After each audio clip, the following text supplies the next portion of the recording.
Hello my dear student, welcome to our YouTube channel Sandeep institute centre में आप लोग का स्वागत है, वेलकम है। आज की वीडियो में हम बताने वाले हैं क्लास 10th का सोशल साइंस, सामाजिक विज्ञान जिसे आप लोग बोलते हो, सामाजिक विज्ञान में हमारा है। आज कुछ इंपॉर्टेंट क्वेश्चन है जो कि टॉप क्वेश्चन है, वीवीआई क्वेश्चन। ओनली हमारा जो अभी चल रहा है ओनली वीवीआई क्वेश्चन का ही चल रहा है। तो अभी हम जो लाए हैं क्लास 10th वाले के लिए ओनली वीवीआई क्वेश्चन में लघु उत्तरीय प्रश्न, जो आपका 2 नंबर का क्वेश्चन पूछता है, उस प्रश्न में आप हमको कुछ टॉप क्वेश्चन लाए हैं। तो जो बच्चे आज हमारे चैनल पे पहली बार आए हैं उनसे बता दो, आप हमारे चैनल को सब्सक्राइब कर लीजिएगा और बेल आइकन आता है, बेल आइकन पे क्लिक कर लीजिएगा ताकि आपको नोटिफिकेशन आपका वीडियो का मिलता रहे।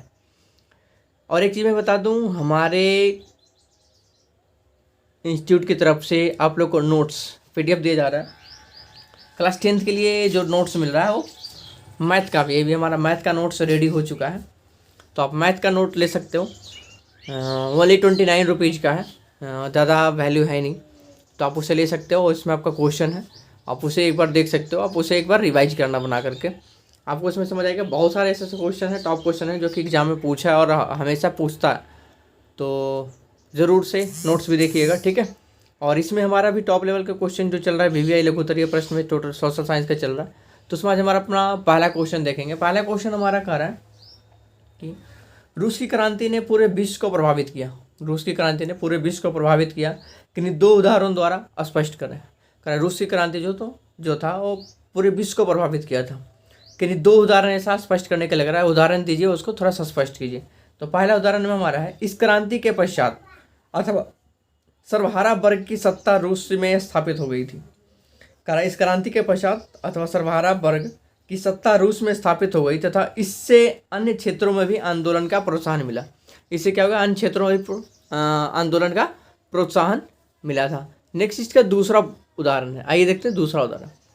दूसरा उदाहरण है कि रूसी क्रांति के बाद विश्व विचार धारा के स्तर 2 खेमों में विभाजित हो गया था।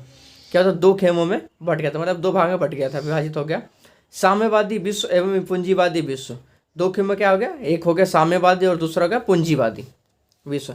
इसके पश्चात यूरोप में भी 2 भाग में विभाजित हो गया। इसके पश्चात क्या हो गया कि यूरोप भी 2 भाग में बट गया, एक पूर्वी यूरोप हो गया, एक पश्चिमी यूरोप हो गया। तो ये हमारा 2 उदाहरण जो था रूसी क्रांति का हमने आपके सामने दिखाया, और इसे आप नोट कर लीजिएगा या स्क्रीनशॉट लीजिएगा ताकि आपको याद करना में सही आसानी हो, ठीक है। नेक्स्ट पॉइंट हमारा है दूसरा पॉइंट का नगर निगम के, दूसरा पॉइंट है नगर निगम के प्रमुख कार्यों का वर्णन करें। नगर निगम का क्या कार्य है, आप ये तो देखो नॉर्मल भी आप जानना चाहेंगे कि नगर निगम, आप देखते हो नगर निगम होता है, तो नगर निगम क्या कार्य करती है, क्या काम उसका होता है, इसका वर्णन करने के लिए कर रहा है। तो सबसे पहले देखें, नगर निगम का प्रमुख कार्य निम्न है। पहला, प्रशासन संबंधी, पहला कार्य क्या है, प्रशासन संबंधी, जिसमें जीवन मरण, पंजीकरण, बाजार निर्माण, सार्वजनिक स्मारकों की रक्षा करना, ये सब की उसकी रक्षा करना, देखभाल करना, ये नगर निगम का कार्य होता है। आप इसे नोट कर लीजिएगा कहीं, ठीक है। दूसरा है सार्वजनिक कार्यों, सार्वजनिक कार्य जैसे नलियों, शौचालय, जलपूर्ति, जल पुल का निर्माण आदि इत्यादि का, ये सब का काम भी नगर निगम का होता है। नगर निगम का कार्य जिसे आपके देख लीजिएगा, ठीक है। और नेक्स्ट पॉइंट तीसरा जो है, कर जन स्वास्थ्य कार्य, जन स्वास्थ्य कार्य, जन स्वास्थ्य कार्य।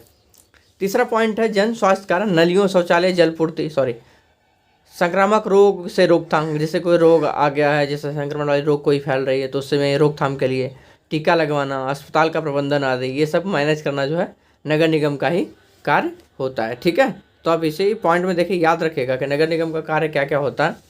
तो जन स्वास्थ्य कार्य, संक्रामक रोगों की रोकथाम, टीका लगवाना, अस्पताल आदि का प्रबंधन, ये सब नगर निगम का ही कार्य होता है। नेक्स्ट पॉइंट हमारा है चौथा, करा शिक्षा एवं संस्कृति संबंधी कार्य। शिक्षा एवं संस्कृति, शिक्षा हो या संस्कृति रिगार्डिंग कुछ भी हो, तो उसके लिए भी नगर निगम का कार्य होता है। जैसे कि हो गया प्राथमिक शिक्षा, कला केंद्र, पुस्तकालय का प्रबंधन, ये सब काम क्या है, नगर निगम का होता है। नेक्स्ट पॉइंट हमारा 5वां, कार्य जल सुरक्षा कार्य, शहर के गंदगी से पालन, जानवर, आग लगी आदि से बचाना भी नगर निगम का कार्य होता है। जो आप देखते हो ना, कॉल करते हो तो गाड़ी वाला आता है, इमरजेंसी जो गाड़ी वाला आता है, तो वो सब किसका होता है, नगर पालिका के तहत ही आता है, नगर निगम के तहत ही वो आता है। नेक्स्ट जन कल्याण संबंधी, जन कल्याण संबंधी कार्य, जैसे धर्मशाला हो गया, अनाथालय हो गया, या मातृ शिशु कल्याण केंद्र हो गया, ये सब नगर निगम के अंदर में ही होता है। ठीक है, नेक्स्ट पॉइंट है 7वां, कहना मनोरंजन संबंधी कार्य जैसे सिनेमा, जलपान गृह, दुग्धशाला, यातायात आदि ये सब का नगर निगम का होता है। ठीक है, तो ये हमारा था 2 क्वेश्चन। नेक्स्ट क्वेश्चन देखेंगे हम तीसरा क्वेश्चन नंबर है 7वां क्वेश्चन है सहकारिता की परिभाषा दें। सहकारिता की परिभाषा दें। इसका आंसर देखिए, सहकारिता देकर डैश है। सहकारिता का अर्थ है एक साथ मिलजुल कर, लेकिन अर्थशास्त्र में इस शब्द का प्रयोग अधिक व्यापक अर्थ में किया जाता है। अधिक व्यापक अर्थ में इसका किया जाता है। सहकारिता का वह संगठन है जिनके द्वारा 2 या 2 से अधिक व्यक्ति को स्वेच्छापूर्वक मिलजुल कर समान स्तर पर आर्थिक हितों की वृद्धि करते हैं। इस प्रकार के सहकारिता उस आर्थिक व्यवस्था को कहते हैं जिनमें मनुष्य किसी आर्थिक उद्देश्य की पूर्ति के लिए मिलजुल कर कार्य करते हैं। कार्य करते हैं। मतलब कह सकते हो सहकारिता ऐसे का नॉर्मल कर सकते हो कि अपने मन से, मतलब हम जैसे 2 बंदे हो गए, दोनों मिलजुल कर काम करना है, आपस में मिलजुल कर काम करना, स्वेच्छापूर्वक समान से, उसी को हम सहकारिता करते हैं। ठीक है, कोई जैसे काम हो गया, कोई उद्देश्य की पूर्ति के लिए हो गया, तो इसमें आप कह सकते हो सहकारिता। नेक्स्ट पॉइंट है देखो चौथा पॉइंट है रॉलेट एक्ट क्या था। रॉलेट एक्ट क्या था। तो आइए हम देखते हैं इसका आंसर हमारा है न्यायाधीश सिडनी रॉलेट एक्ट की अध्यक्षता में क्रांतिकारी विरोधी एक अराजकतापूर्ण अधिनियम बनाया गया। क्या था? एक अराजकतापूर्ण एक ऐसा अधिनियम बनाया था जिसमें इसका क्या था ना कि कोई वारंट ना, कोई इशू नहीं, कुछ नहीं, डायरेक्ट किसी को पकड़ के सजा तुम दे सकते हो। ये रॉलेट एक्ट में था। तो आइए हम देखेंगे कैसे लिखेंगे। क्रांतिकारी विरोधी अराजकता अधिनियम बनाया गया। इसे हम क्या कहते हैं, रॉलेट एक्ट कहा जाता है। इसके द्वारा किसी व्यक्ति को बिना साक्ष्य, बिना वारंट कहीं भी किसी भी समय गिरफ्तार कर सजा दी जाती थी। रॉलेट एक्ट में यही था कि किसी को भी मतलब गिरफ्तार करके हम अर्जेंट में सजा दे सकते थे। और अब कोई वारंट ना हुआ, कुछ भी नहीं हुआ, कोई साक्ष्य नहीं है, फिर भी हम दे सकते हैं। ठीक है, तो ये हमारा था Rowlatt act. Next question number है देखेंगे 5वां, रेड डेटा बुक क्या है। रेड डेटा बुक क्या है? इसका आंसर हमारा है कि IUCN एक सूची जारी करता है जिसे रेड डेटा बुक है, बक ये हो गया, ठीक है, इसको सुधार लीजिएगा, बुक है कहा जाता है। इसमें सभी प्रकार के जीवों तथा प्रजातियों का रिकॉर्ड रखा जाता है। इसमें 3 प्रकार के पेज का प्रयोग किया जाता है। पहला हरा पेज। हरा पेज में क्या होता है, इन प्रजातियों के ऊपर कोई खतरा नहीं होता। हरा पेज में जिसको रखा जाता है उसमें मतलब कोई खतरा नहीं है, बिल्कुल ठीक है, कोई दिक्कत नहीं, कोई इमरजेंसी नहीं, कुछ नहीं है।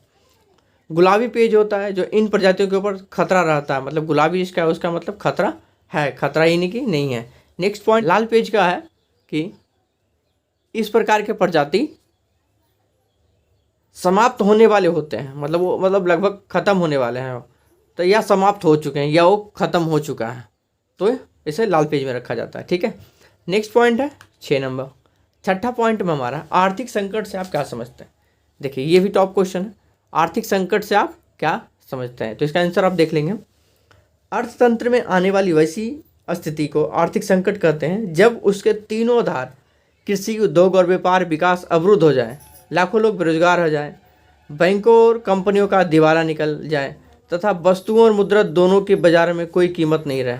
जैसे 1929 और 30 आर्थिक संकट इसका उदाहरण है। 1929 और 30 में यही हालत हुआ था कि मतलब पूरा मार्केट ख़राब हो चुका था, कंपनी बिक रही थी, मतलब सबका दिवाला निकला हुआ था, ना रोजगार था, कुछ था। तो इस आर्थिक संकट का ये उदाहरण है। ठीक है, तो नेक्स्ट पॉइंट देखेंगे 7वां पॉइंट हमारा है कि वैश्वीकरण के मुख्य अंगों का वर्णन करें। वैश्वीकरण के मुख्य अंग क्या क्या है उसका वर्णन करना, वो लिखना है। तो हम देखेंगे आंसर में वैश्वीकरण के प्रमुख अंग निम्नलिखित है। पहला, व्यवसाय अथवा व्यापार संबंधी अवरोधों की कमी। दूसरा, पूंजी का निर्बाध प्रवाह। तीसरा पॉइंट है प्रौद्योगिकी का निर्बाध प्रवाह। चौथा पॉइंट है श्रम का निर्बाध प्रवाह। ये था हमारा 7 क्वेश्चन जो कि क्लास 10th वाले के लिए सोशल साइंस में बेहद इंपॉर्टेंट क्वेश्चन था।